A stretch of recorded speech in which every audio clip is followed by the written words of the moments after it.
In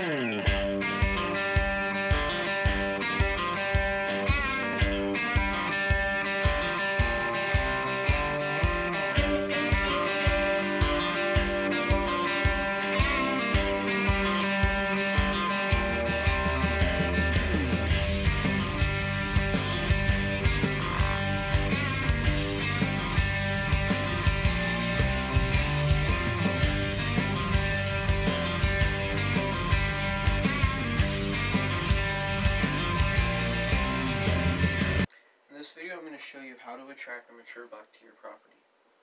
So in this video, I'm going to show you how to attract a mature buck, but that's a lot different than holding a mature buck. And hopefully here in this soon future, I will be going through a video about how to hold a deer in general, and especially mature bucks on your property.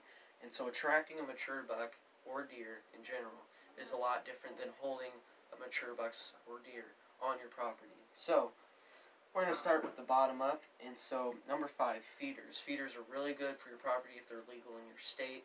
Here in Illinois they're illegal, so can't use feeders or blocks. I didn't put that up there as a thing, but blocks are really good. I know people that have good luck with blocks, and so I have had a little bit of experience with it, but having those feeders and blocks are really good complements to your stand locations if they're in the right spots, and attracting mature buck to come to that specific spot and then getting a shot on them. So feeders and blocks, if you can use them, those are good too, and if they're illegal in your state. And so number 4 is water holes, and hopefully here soon we're going to be putting out, almost in just 2 weeks, we're going to be putting out a water hole, and I'll go through a step-by-step video through that. And so water holes are really good attractions. Like I said, attracting a mature buck is different from holding a mature buck.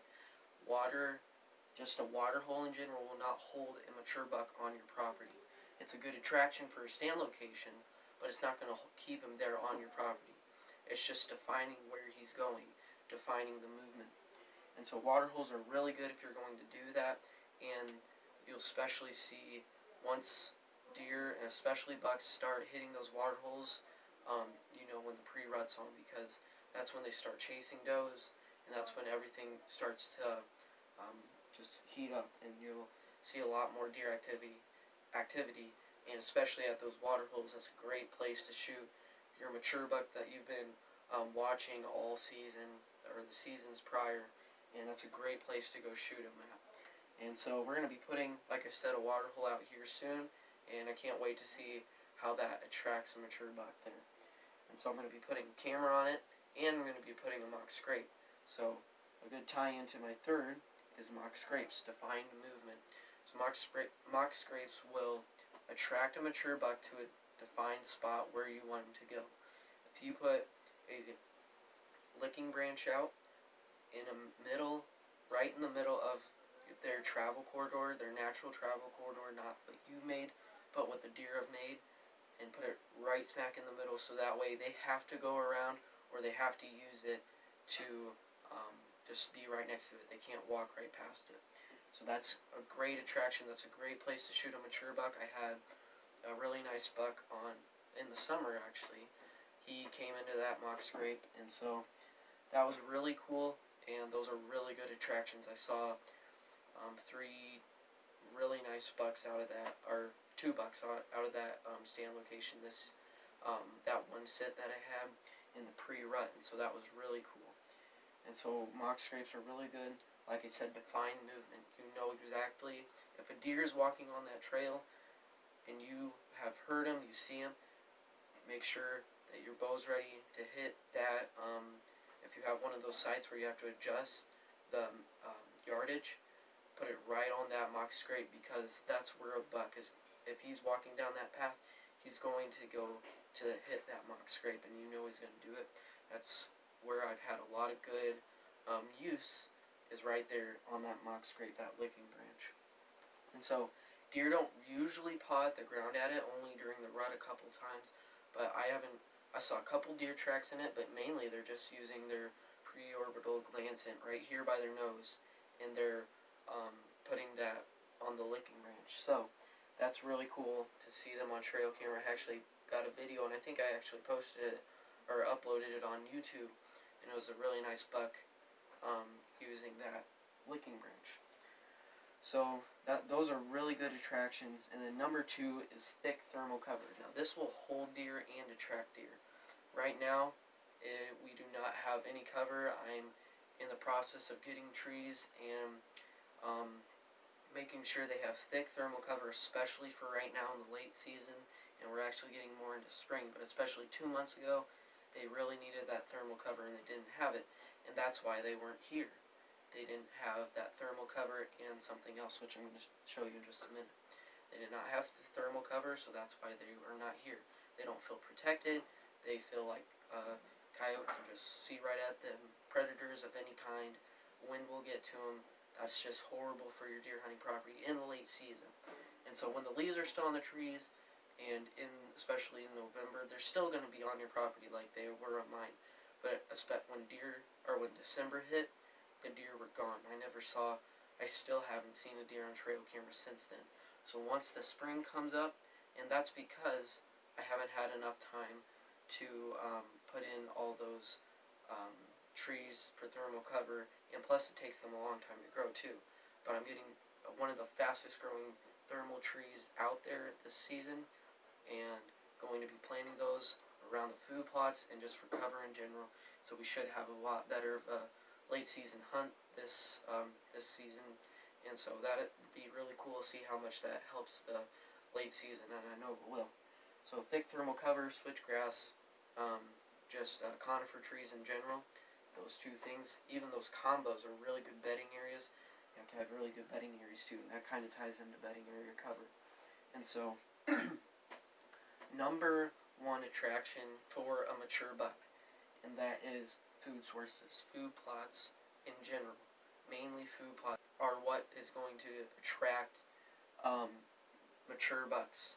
And I had tons of mature buck pictures on my camera, on my food plot camera, even though my food plot did not do well. And that's another thing, I didn't have enough time to spray again. And so I'm going to make sure I do that right this year. And so I know a couple things that went wrong, and so I know that I can fix that this year and have a really good food plot this year. So we should have a lot better hunt. Not saying I had a bad hunt last year. I shot my biggest buck to date, saw the most deer I've ever seen here, so that was really cool. I still had a great hunt this year and a great season. But food sources are key. If you want to attract a mature buck, you have to have quality food. And so I know I went through last summer, I was like, what else can I do to attract a mature buck besides food? And so I was kind of avoiding that food.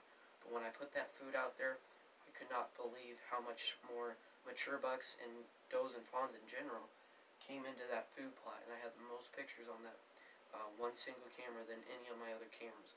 So that was really cool. And so quality food equals mature buck success.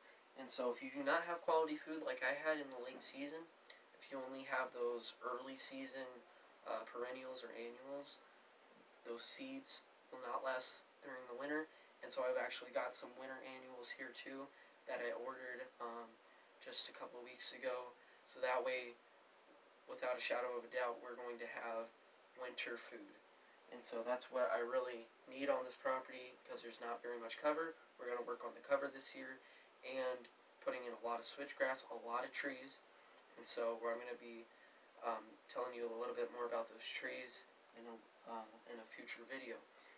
But that switchgrass and those trees by themselves or combined is really good, will make quality deer cover and good food sources without weeds like I had in mind. If you take those weeds out, make sure you know what you're spraying, you will have quality food. Quality food and quality cover equal a quality deer herd and a quality hunt. If you do not have quality food and you do not have quality cover, then obviously we're not going to have a good hunt, especially during the late season, because I had quality food and cover during the early season. But if, say, I didn't have that, I would have had a horrible hunt this year. And I did not have a good hunt in the late season, because none of the deer were here. If you do not have quality food and quality cover in the early season or late season, and especially in the late season, because that's when deer start getting all their food's gone, the weeds have died, there's nothing, no cover for them, it's all died out. That is the time that deer need cover and food the most. So if you have that, if you're the only one in the neighborhood with quality winter food and quality winter cover, you're going to have deer and hold deer. Even if you spook them out, they're probably still going to come back a couple days later because there's nowhere else for them to get food or cover. So that's really cool. And bucks, I had personal experience with this. Bucks after the rut have traveled long ways to get to quality food. There's some bucks on a neighboring field that I have a camera up on that I did not hunt this year, but it's a cornfield, and we had beans mainly around our property. But where the cornfield is, I had bucks on there that I had no clue who they were. I never seen them in this hunting season. So that's really cool, and that quality winter food will attract mature bucks from long distances. Even if the rut's already over, bucks lose 20% of their body fat during the rut, so they need that food to survive in the winter. So I hope all these attractions and tips help you, and hopefully we're going to go through how to hold a mature buck here soon. That might be my next video, but I'm doing all of these except for this one. I can't have feeders here, but all of these other ones I'm working on making sure mature bucks like my property, and hopefully you can do these things. You have enough time to keep up with them, and so that will really help your mature buck herd, your deer herd in general, and your hunt this season.